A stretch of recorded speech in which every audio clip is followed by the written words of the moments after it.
Bonjour Yasmina, nous nous trouvons sur le staff de la fête de l'UMA au stand du PLD. Alors je vais te laisser parler, j'aimerais que tu nous dises de quoi il s'agit, ce que vous faites à cette occasion. Merci Malika de m'avoir invitée. Ça me fait vraiment plaisir parce que j'ai pas beaucoup l'occasion de parler de mon parti. En Algérie, il est presque hors de question. Et ici, nous ne sommes pas suffisamment visibles. Alors la fête de l'UMA nous permet quand même de faire connaître le PLD qui est le parti pour la laïcité et la démocratie. Nous ne sommes pas suffisamment visibles, je l'ai dit, je le dirai plusieurs fois. En Algérie, il existe des laïcs qui ne sont pas honteux, qui sont capables de le mettre sur le fronton de leur parti, le mot laïcité. Parce que pour nous, aujourd'hui, c'est une question de survie. Notre société a été complètement livrée à l'islamisme politique. Notre école est sinistrée. Notre société est complètement hors moderne, hors, je dirais, développement. Elle est cantonnée à des problématiques d'un autre âge, alors que nous sommes les laïcs, nous n'avons pas honte de le dire et nous disons que c'est la seule, aujourd'hui, la seule possibilité pour que l'Algérie combatte l'islamisme politique et combatte la prédation de ceux qui ont complètement accaparé la richesse du pays et l'ont rendue aujourd'hui sans espoir pour la majorité de la population. Voilà ce que c'est que le PLD. Nous venons de loin. Nous venons d'anciens partis démocrates, nous venons d'anciens partis laïcs qui malheureusement à l'époque ne le disaient pas suffisamment. Aujourd'hui, notre seul credo, c'est de dire que la laïcité est une nécessité et même, je dirais, une question de survie. Voilà, c'est comme ça. Pour ceux qui considèrent que la laïcité est un luxe, nous leur disons venez vivre en Algérie, venez voir les espaces de liberté qui sont rognés au jour le jour, venez voir notre jeunesse qui fuit ce manque de liberté, venez voir nos harragas qui quittent le pays même quand ils ont une situation économique parce qu'ils ont envie de vivre et que cet islamisme politique rogne au quotidien leur liberté avec, je le dis clairement, avec la bénédiction des personnes qui sont au pouvoir. Très bien. Hier, je me trouvais sur un débat non loin du PLD, de votre stand, concernant le cinquantenaire. Évidemment, les avis divergeaient. Enfin bon, il y a eu un historien qui a parlé, il y a eu un cinéaste. Qu'est-ce que tu pourrais dire si on t'avait interrogé, toi, à cette occasion? Si je t'interroge sur le même thème, qu'est-ce que tu en dirais? Je dirais d'abord que ça fait 50 ans que l'Algérie est indépendante. Et 50 ans après l'indépendance qui a été obtenue avec tellement de sacrifices, tellement de morts, tellement de régressions, cette indépendance-là nous a été usurpée.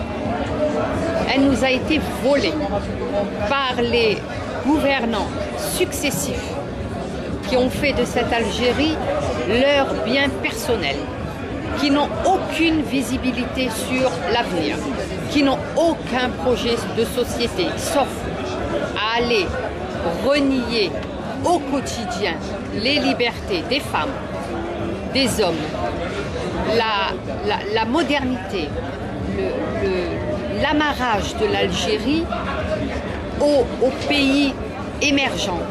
Nous avons des richesses, nous avons la rente, mais elle est accaparée. Pourquoi ne sommes-nous pas parmi les pays émergents? Pourquoi ne sommes-nous pas en train de construire une industrie, en train de développer notre agriculture, en train de s'ouvrir sur le monde par le tourisme? Pourquoi sommes-nous à utiliser la rente pour la paix sociale et distribuer des miettes aux personnes malheureuses qui, au quotidien, font des émeutes en Algérie, alors que aucun programme à moyen et à long terme n'est proposé, à la population et aucune vision du monde n'est donnée aux politiques ou à la population qui est complètement rejetée dans les décisions qui l'intéressent en premier lieu. J'ai entendu parler hier, par exemple, alors là j'aimerais avoir ton avis aussi, on parlait de la situation de la femme, j'ai entendu dire que la femme était, on va dire, tenue sous tutelle à vie. Comment tu peux l'expliquer malgré une progression apparente grâce à la scolarisation, grâce à l'obtention de diplôme malgré tout? Ça c'est reconnu, mais en même temps, effectivement, on constate cette tutélisation de la femme. Comment tu peux l'expliquer toi? Je l'explique clairement et simplement. Je l'explique par le code de la famille, voilà, qui fait de la femme une mineure à vie. Je l'explique par le fait que dans ce même code de la famille, la polygamie continue à exister en Algérie, la répudiation existe encore, les femmes sont complètement exclues des décisions conjugales et aujourd'hui, pour que les femmes puissent vivre normalement, il leur faut ou rentrer dans le cadre du mariage en première ou énième épouse, ou alors subir l'opprobre de la population, parce qu'une femme seule, même quand elle a des diplômes, même quand elle est complètement reconnue dans ses compétences, alors elle n'est pas capable et on ne lui permet pas de vivre seule, d'avoir un logement, d'avoir la paix sociale. Et pour illustrer ce que je dis, je rappelle que des femmes sont régulièrement agressées à Hassim Saoud, que ce sont des travailleuses, de pauvres travailleuses, et qui sont régulièrement battues, violées, dessaisies de leurs très très peu affaires qu'elles ont. Et comme ça se répète, je me demande si tout est mis en place pour punir, pour sévir les personnes qui d'abord commanditent ces agressions et les personnes qui les exécutent. Alors je veux dire, quand une agression se répète sur plusieurs années, je me demande où sont les autorités de Hassim Saoud, qui est supposée être une région très très bien surveillée et sous contrôle, puisque c'est là qu'il y a les compagnies étrangères et que c'est là qu'il y a le pétrole.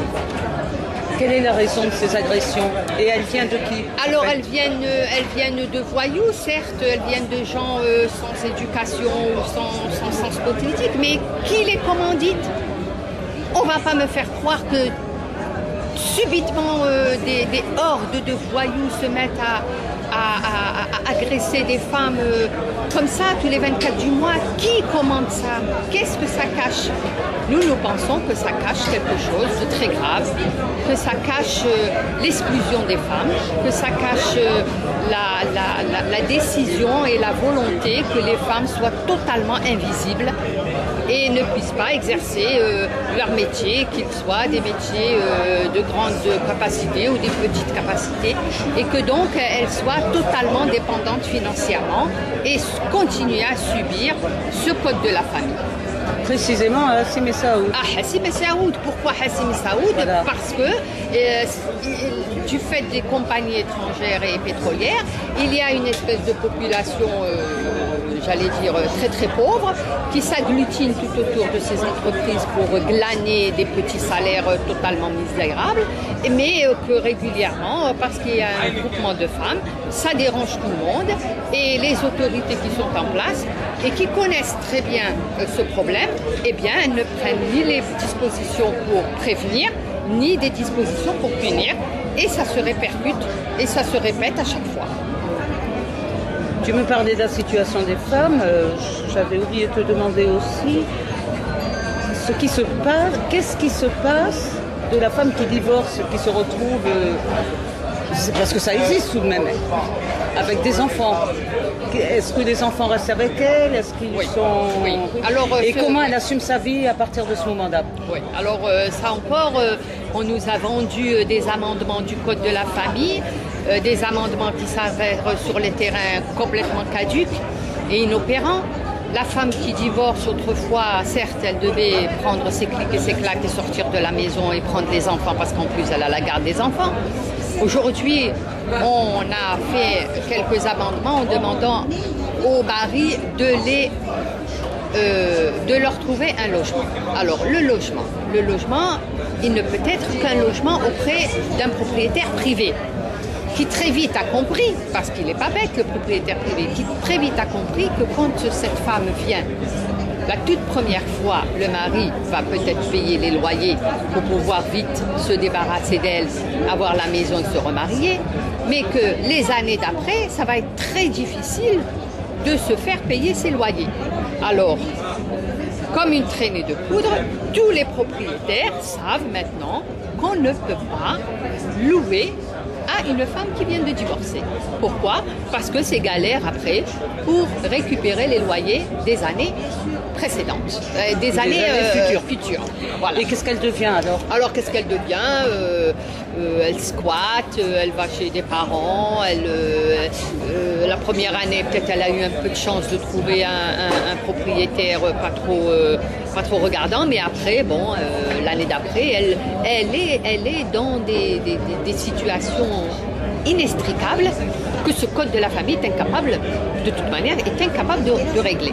Nous, ce que nous avons dit, les associations de femmes, qu'est-ce qu'elles ont dit au tout départ et le PLD est d'accord là-dessus, c'est que le logement est gardé par la personne qui garde les enfants. Les enfants ne sortent pas de la maison. Et ça, on ne l'a jamais obtenu jusqu'à présent. Qu'est-ce que tu peux dire sur le fait que bon nombre de jeunes cherchent à quitter l'Algérie?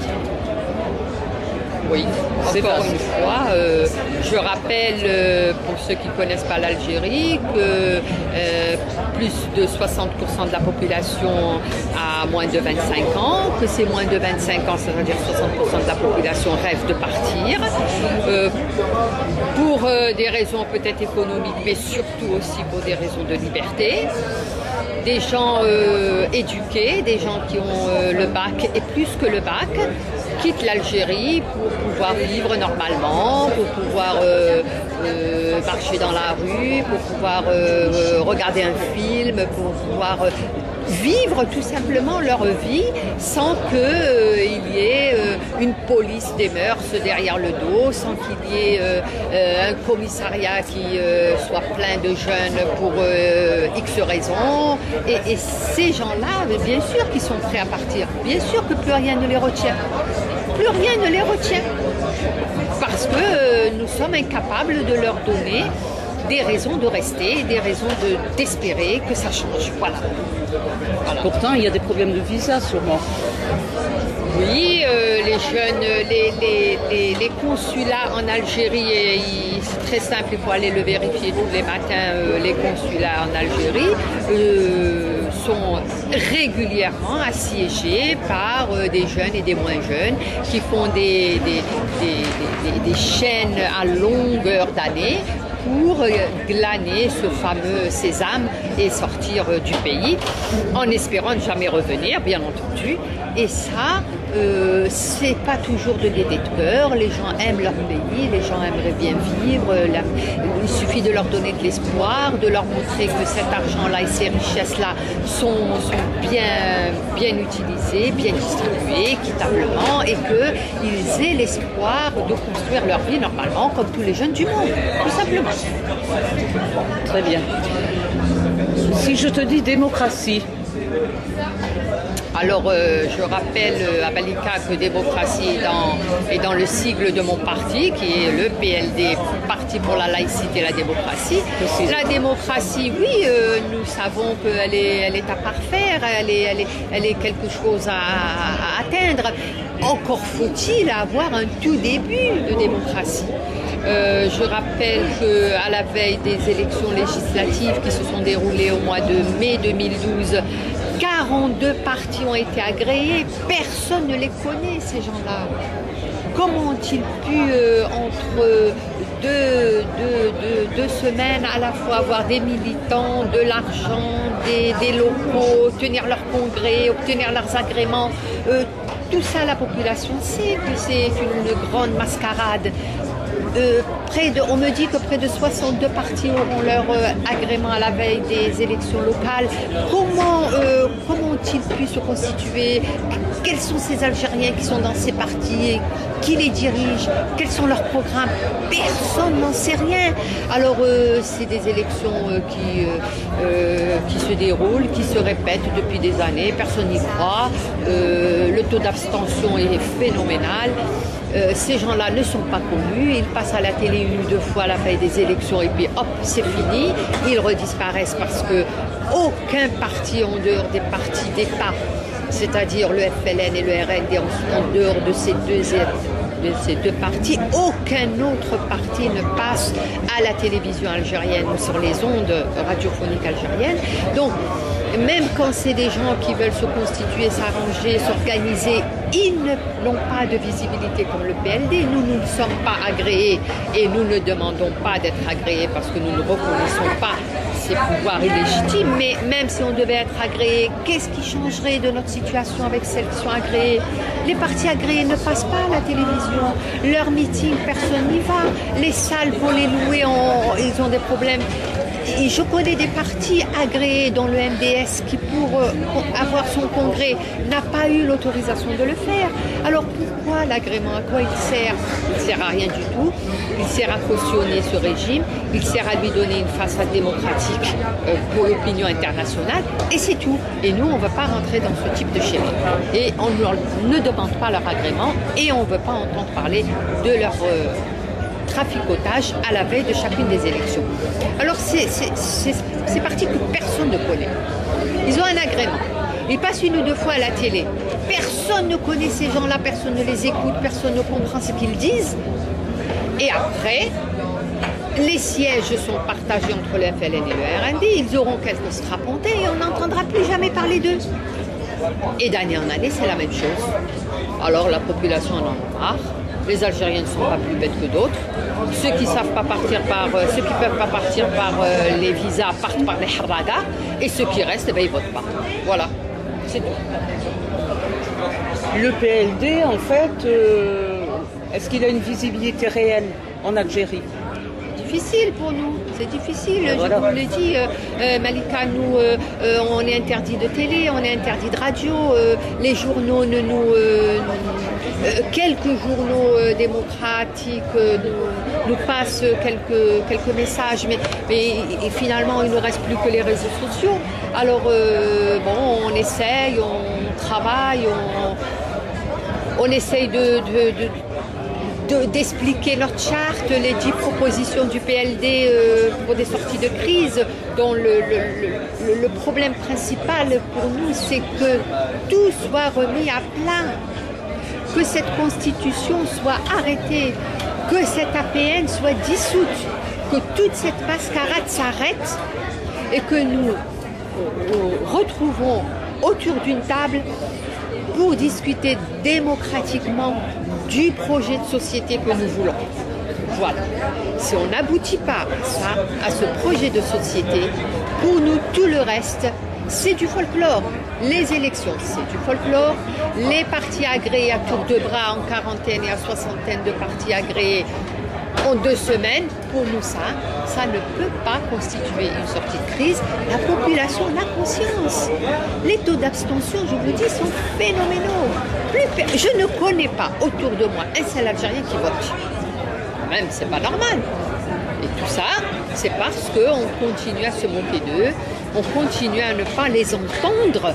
Les Algériens veulent une démocratie réelle et non pas une démocratie de façade, et ils veulent vivre comme tous les peuples du monde, c'est-à-dire voyager, c'est-à-dire construire leur pays, s'industrialiser, développer leur agriculture, faire connaître aux autres peuples notre beau pays, c'est tout ça.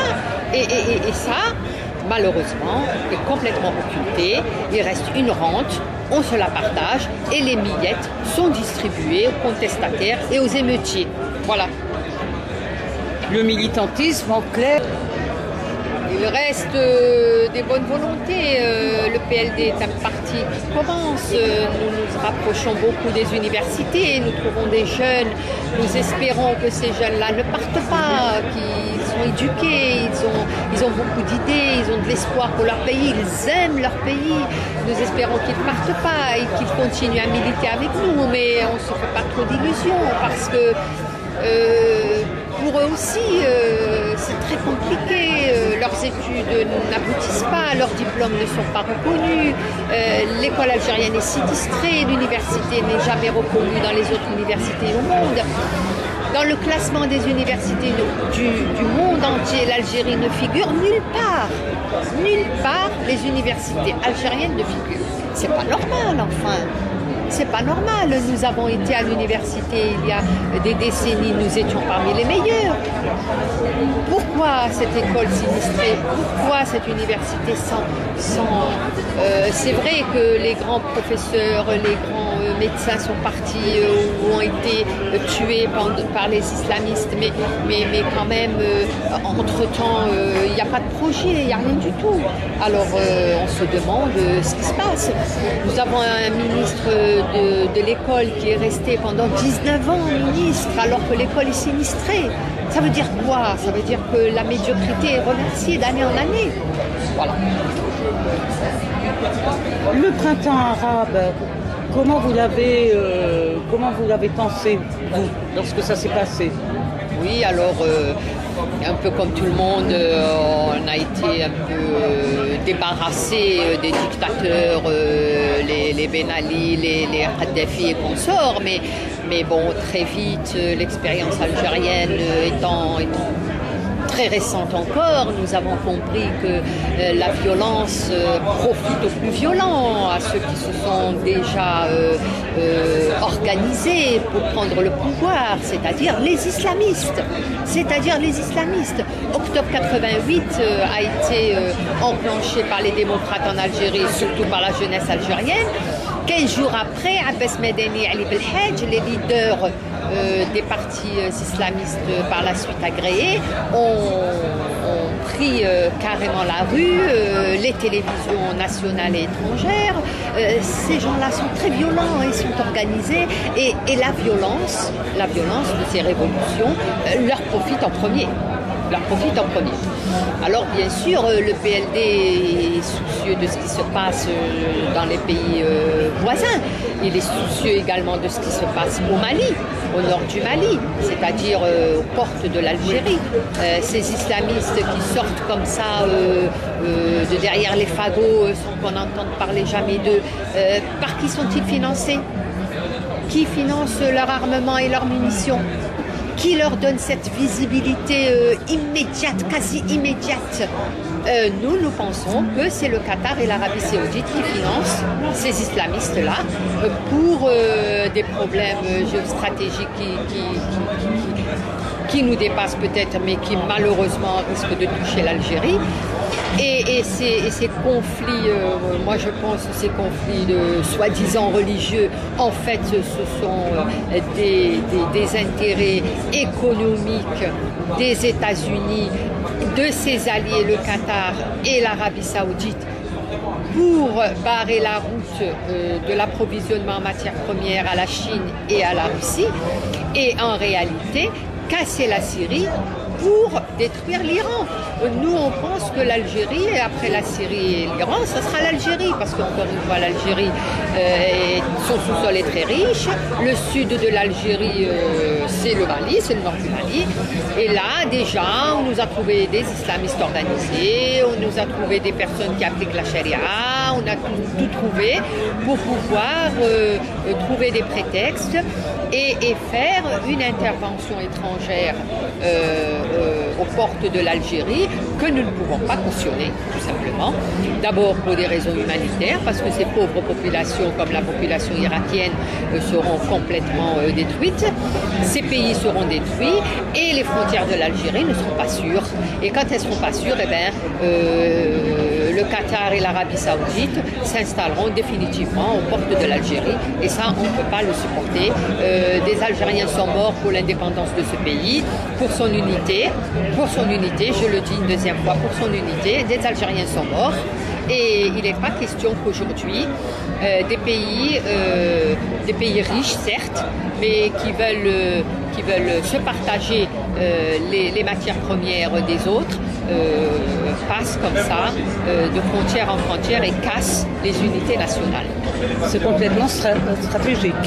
Nous pensons que c'est stratégique et que le terrorisme qui existe réellement, puisque nous savons de quoi nous parlons, nous l'avons vécu, le terrorisme est devenu une arme stratégique entre les mains des Occidentaux par le biais du Qatar et de l'Arabie Saoudite. C'est-à-dire que maintenant, on nous fait très très peur, on nous dit voilà, vous risquez de vous faire couper les mains, vous risquez de vous faire flageller, vous risquez tout ça, il n'y a que nous pour vous sauver. Et eux, quand ils viennent nous sauver, ils s'installent définitivement et ils s'accaparent les richesses de ces pays. Et c'est un nouveau néocolonialisme. Voilà ce que nous pensons, nous, de ces révolutions arabes. Très bien. On aura certainement d'autres occasions de se recroiser, mais je voudrais terminer sur une note qui me paraît un petit peu plus, disons, une note pas gaie, mais où on peut percevoir la possibilité de s'exprimer par le biais d'Internet et du web, en termes de militantisme et aussi en termes de communication par-delà les barrières, par-delà les fenêtres, par-delà les frontières. Qu'est-ce que tu en penses, toi? Je suis totalement convaincue, Malika. Déjà, ta simple présence me confirme que je n'ai pas totalement tort. La possibilité d'aller sur tes travaux sur Internet m'intéresse au premier chef, m'informe d'abord, me donne la possibilité d'informer moi-même à travers l'Internet les activités de mon parti, sa vision du monde. C'est galère parce que c'est pas facile pour nous non plus et c'est surtout pour moi un grand espoir pour contourner la censure interne. Je le rappelle, nous sommes interdits de télévision, nous sommes interdits de radio, les journaux sont frileux vis-à-vis de nous et notre seule possibilité maintenant de nous faire connaître reste le web et reste l'Internet et les réseaux sociaux dans lesquels nous pouvons à la fois nous faire connaître à travers le monde, mais surtout, et ce qui est important à mes yeux, donner de l'espoir aux Algériens qui sont sur Internet, donner de l'espoir aux gens qui savent que je suis une Algérienne, que je milite, que mon parti est laïque, que mon parti cherche la démocratie, que mon parti cherche l'unité du pays, que mon parti se défend de rentrer dans des cycles électoralistes sans lendemain. Et ça, le web me permet de le faire et j'en suis vraiment très très très contente et je l'utilise autant que je peux. Très bien.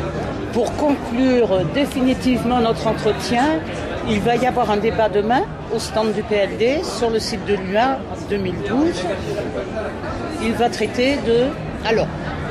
Nous avons délibérément essayé de centrer notre conférence du dernier jour à la fête de l'UMA sur deux thèmes principaux.